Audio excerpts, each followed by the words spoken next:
বাংলাদেশের ফুটবলে হামজা চৌধুরী সুপারস্টারই শুধু নন, মেগা স্টার। ইংলিশ প্রিমিয়ার লিগে খেলা এই ফুটবলার দলের সঙ্গে এমনভাবেই মিশে গেছেন যাতে মনে হতে পারে লাল সবুজের জার্সিটা তিনি গায়ে তুলেছেন অনেক আগেই।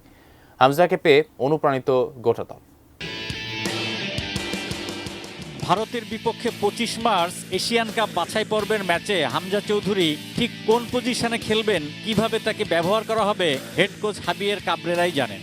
তবে ম্যাচে 27 বছর বয়সী ইংল্যান্ড প্রবাসী ফুটবলারের উপস্থিতি টনিক হিসেবে কাজ করবে বলে বিশ্বাস।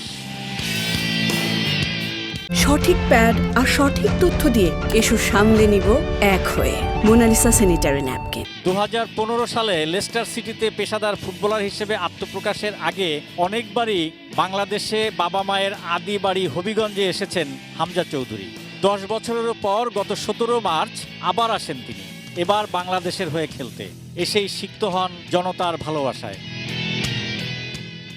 দেশের ইতিহাসে সবচেয়ে বড় মাপের ফুটবলারটি নিরহংকার, খুব সাধারণ, মুখে হাসি লেগে থাকে সব সময়।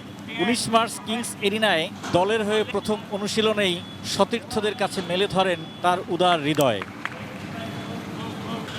বিশ্বমানের লিগে খেলায় একজন ফুটবলারের সঙ্গে অন্যদের মানিয়ে নিতে বেগ পেতে হয়, কিন্তু বাংলাদেশ দলে ব্যাপারটি ভিন্ন হচ্ছে।